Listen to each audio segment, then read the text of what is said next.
Okay, so let me discuss to you the solution for our long exam number 3. So for the direction, answer the following questions. Show your complete solution with a cash flow diagram. Box your final answer. Okay, so for this one, I gave some credit points for the cash flow diagram. So ibig sabihin, since sinabi sa direction na show your complete solution with a cash flow diagram, no cash flow diagram means hindi mo makukuha yung full credit points. Okay, nagbigay ako ng points for the cash flow diagram. Okay, so for this one, to accumulate a fund of 800,000 at the end of 10 years, one will make an equal annual payment deposits of 60,000 pesos in the fund at the end of each year. How much is the rate of interest if it is compounded annually? Okay. So to accumulate a fund of after 10 years, at the end of the 10 years, so ibig sabihin yung 800,000 na to will be the future worth, diba? The future worth. So para magkaroon ako ng 800,000, kailangan kong mag-deposit ng 60,000 sa loob ng 10 taon. So ang hinahanap ng problem is ano yung magiging interest rate ko. Okay, what will be the interest rate? So for our cash flow diagram, okay, so first year, so 0, 1, 2, 3, cut na natin papuntang 10 years. Okay, so dito daw makakapag-accumulate ka ng 800,000 pesos. So this will be the future. Okay, so dito magkakaroon ka ng annual deposit that is equal to 60,000. Okay, 60,000. So ang tanong dito is ilan yung interest? Okay, so we have a formula for that. We have A, or yung annuity, 1 plus I raised to n minus 1 divided by I. Okay, so future is 800,000 is equal to A, 60,000, and then 1 plus I. So, pwede nating ilagay na I na lang yan, and then raised to 10 as the period minus 1 divided by I. Okay, so you can use your calculator and then compute for the value of I. Okay, shift solve. Okay, shift solve. So for this one, we have I is equal to 0.0624, or it is now equal to 6.24%. Okay.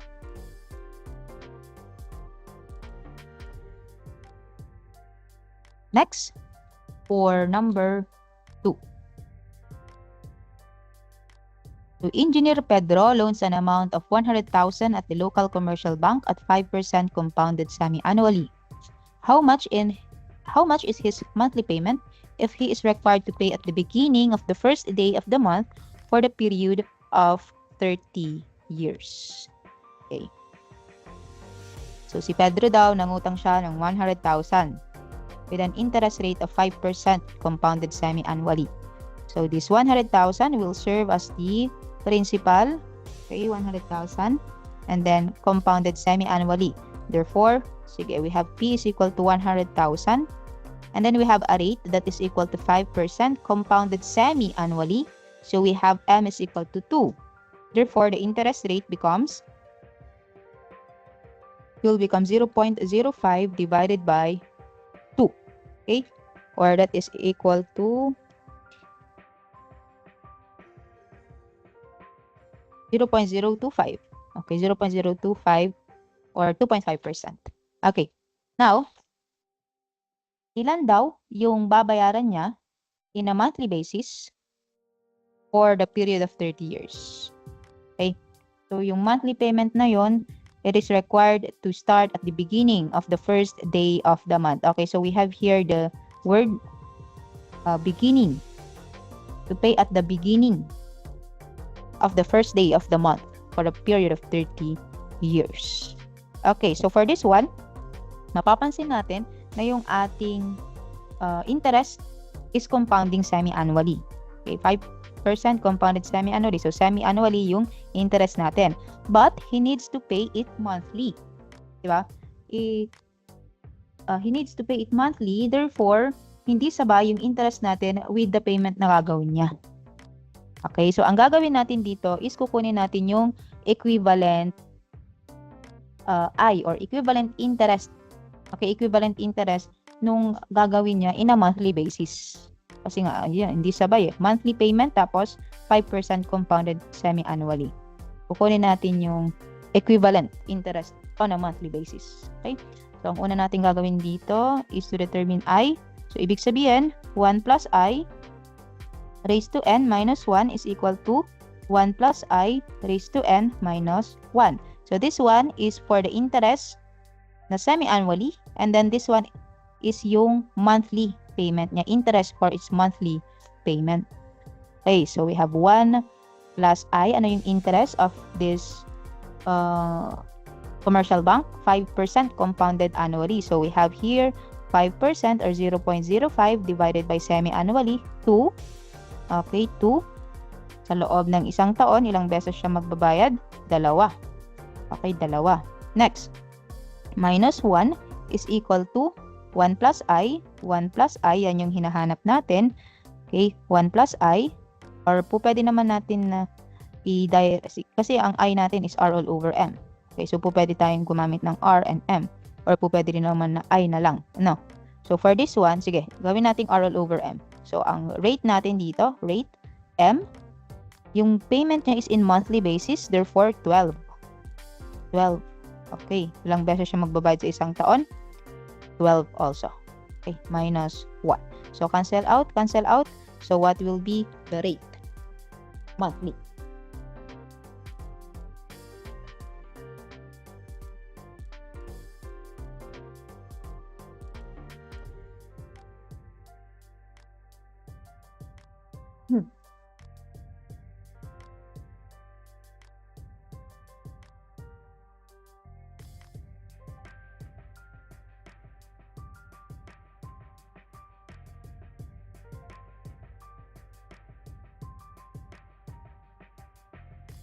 Okay, so the rate is equal to 0. Okay,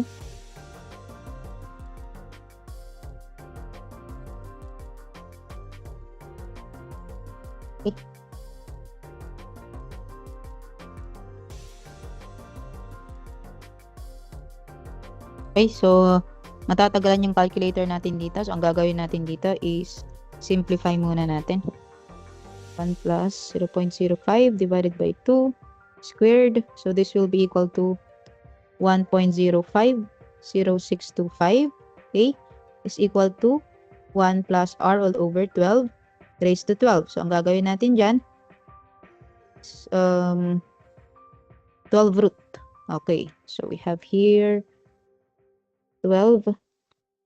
So 1.004123915. So pwede nyo i-store na lang yan, no, para hindi mahaba. And then we have here 1 plus R all over 12. So transpose natin yung 1 minus 1. So we have here, tapos times 12. Therefore, our R is equal to 0.04948. Okay, so yan yung rate natin on a monthly basis. Okay, so ito na yung gagamitin natin in computing the monthly payment or yung annuity natin. Okay, so kung gusto nyong kunin yung interest nito, so we have I is equal to R all over M. So I, yung R mo is 0.04948. Tapos M mo is 12 divided by 12. So we have 4.12 times 10 raised to negative 3%. Okay?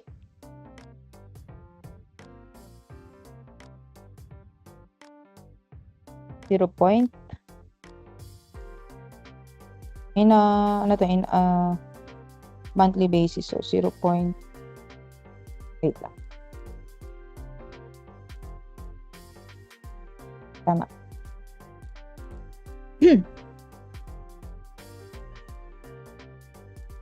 0.4123%. Okay, 0.4123%. So, pag i-drawing natin yung ating cash flow diagram, it will look like this. Beginning of the first day. So, dito pa lang mag-i-start na yung ating payment. Okay, so 0, 1. So, we have here A. A.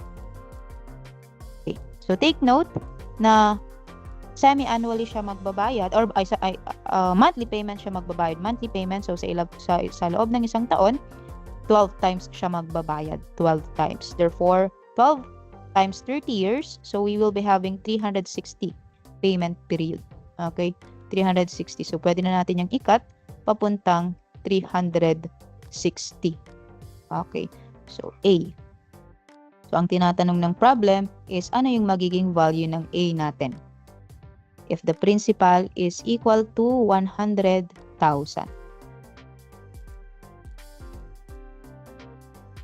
Okay, so this will be the application of our annuity due.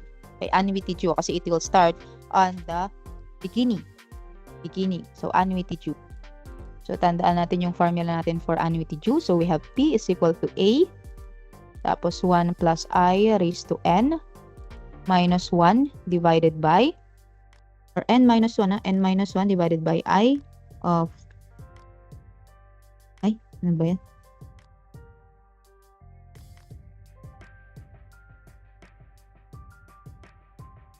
I tapos 1 plus I raised to N minus 1 and then plus A. Okay? So for this one, direct substitution. So we have 100,000 A. Tapos 1 plus, pwede nyo nang gamitin to. 4, 1, 2, 3. Pero babalik pa rin naman kasi. Sige.